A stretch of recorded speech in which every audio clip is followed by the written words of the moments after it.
खबरों के सिलसिले को आगे बढ़ा लेंगे और खबर शामिल करेंगे सवाद से। हबीब खान की रिपोर्ट के मुताबिक जहां पर 11 साल पहले लड़की की शादी हुई, अब वो किस मोह से FIR दर्ज करवा रही है। 11 साल पहले शादीशुदा लड़की आज कौन से कानून के तहत FIR दर्ज करवा रही है। मुझे बेचा गया, शादी 11 साल पहले उनके चचा और मामों की मौजूदगी में हुई, जिसके बाकायदा गवाहान मौजूद हैं। ये इल्जाम लगाना इसको बेचा गया है सरासर गलत है।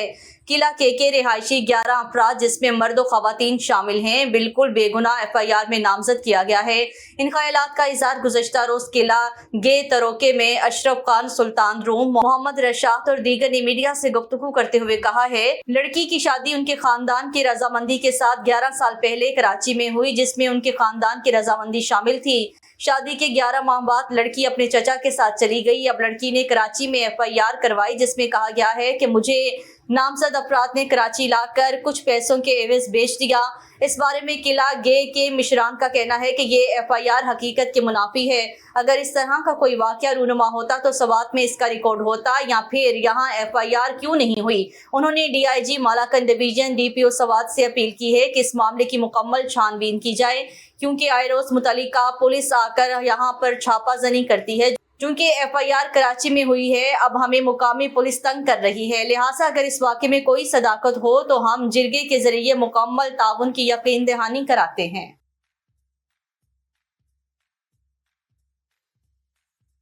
औज़ु बिल्लाहि मिनश शैतानिर रजीम, बिस्मिल्लाहिर रहमानिर रहीम।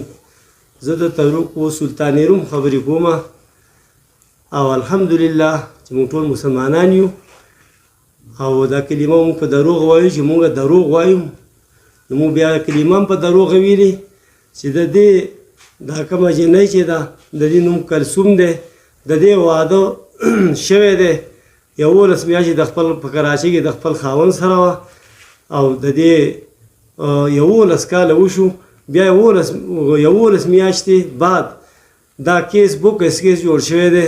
په دې باندې د غور وشي موږ ډېر کمزوري یو، غریبانان یو چې زموږ سره زیاتې ونی شي. مجرمان دا دعوی کړې ده چې دې کې 9 مجرمان دي. اجمیر نومې دی، منات خان دی، بغبیلن دی، سلطان زیب دی.